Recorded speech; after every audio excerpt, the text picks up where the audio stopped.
Vitale, and on this episode of Learning the Kitchen, I'm going to show you guys how to make Italian biscotti. Except we're going to put a little bit of a twist on them and make them a holiday version. They're going to have dried sweetened cranberries in them and clementine zest and juice, and they're going to be amazing and perfect for any holiday gift giving. I love to do these because they put them in the freezer, and then whenever you need them, you can just pop them out, let them thaw, and you can serve them. So let's go over the ingredients so we can get started.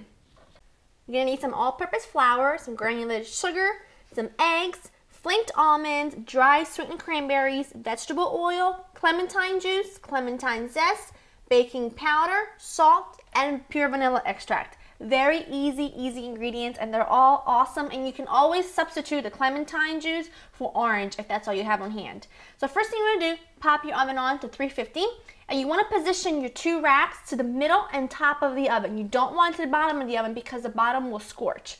Second thing you want to do is get 2 baking sheets or cooking sheets, lay them with parchment paper, get those out of the way so they're waiting for you. And now we're going to get started. We're going to take our flour, and we're going to take our sugar, and we're going to take our baking powder and salt. And I'm just going to mix these very quickly, like so. And now I'm going to take about a 1/4 cup of this. I'm going to take about a 1/4 cup, a heaping 1/4 cup, and I'm going to take my clementine zest. And here's what I'm going to do. I'm, with my fingers, or you can use a spoon, I'm just going to work the clementine to make sure there's no big clumps of it.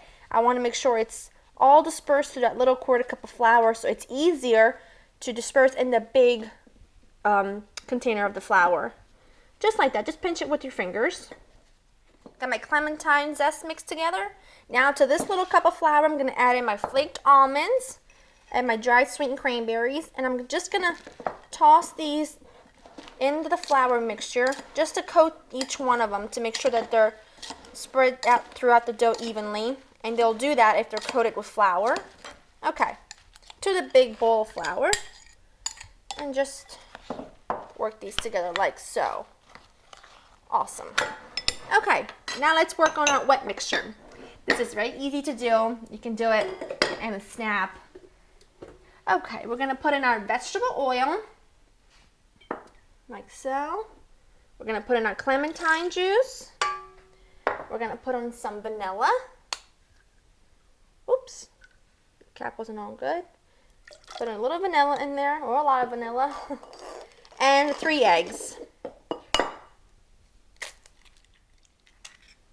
Put the eggs, lightly beating them, just to give them a head start. Okie doke. Now with a paddle attachment, we want to just turn this on and mix until the eggs and the clementine juice and the vegetable oil are nicely combined. So let that go for just a few minutes, a few seconds really, and you're almost there.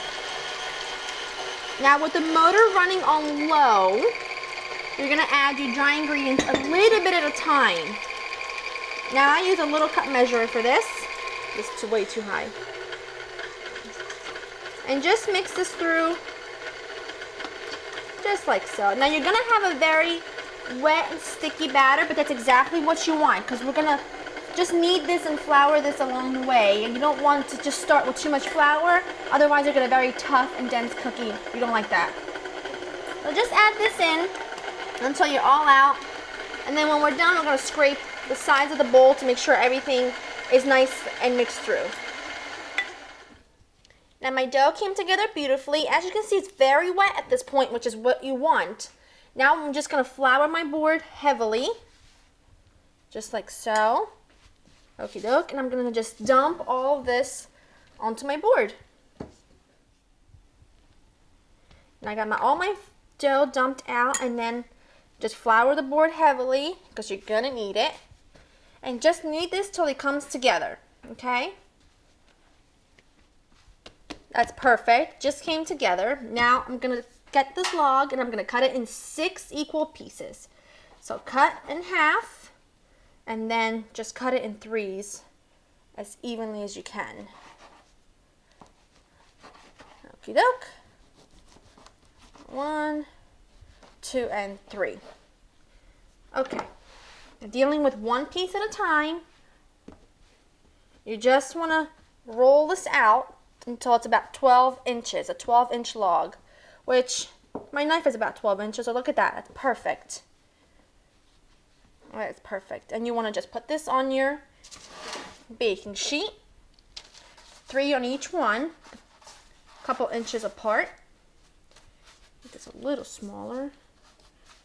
All right, just continue with the rest until you have 6 12-inch logs, and you want to have 3 on each baking sheet, a couple inches apart, because they are gonna sort of expand. Oh my God, it smells so good. It smells like vanilla and almonds and clementine. I'm loving this.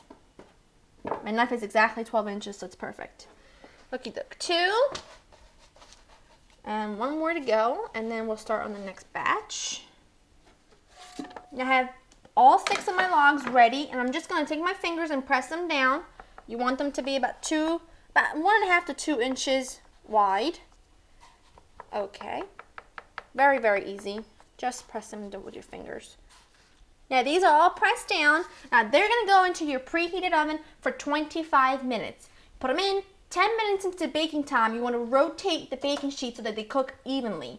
Let them cook for 25 minutes total, then put them on your counter for 20 minutes to cool, relatively cooling really well, because we're going to handle these again when we go ahead and bake them twice. So into the oven, 25 minutes, rotating once, let them cool on your counter for 20 minutes, and then we'll get ready to slice them up.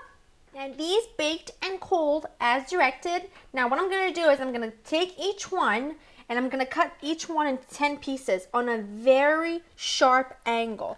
First you want to take, I usually take that one out.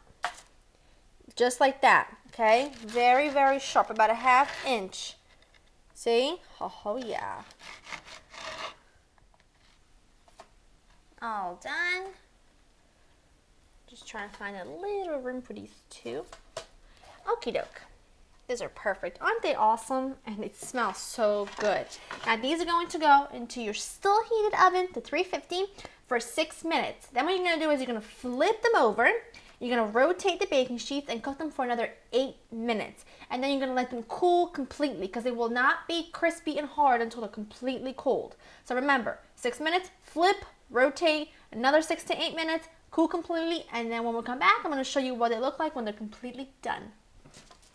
My cookies baked for 6 minutes on one side, flip them, rotate them, another 10 minutes, and I'll let them cool completely. And now that they are the beautiful biscotti consistency we all know and love. Hear that?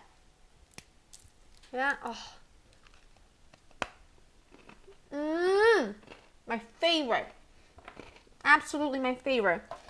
Just gonna start plating these up, and I just plate them on a pretty little platter. Now, FYI, little quirky food info.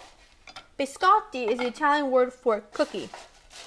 Everyone knows cookies like this to be Italian biscotti, but in Italian, these are considered cantuccini, and these are Christmas cantuccini. They're so good. I'm telling you right now, you make these, package these up, and give them away as little gifts. Everybody will think you are a superstar because they are fabulous. To get this recipe and other recipes, check out my website, www.laureandthekitchen.com. And from my family to yours, we wish you a wonderful, safe holiday. Bye-bye.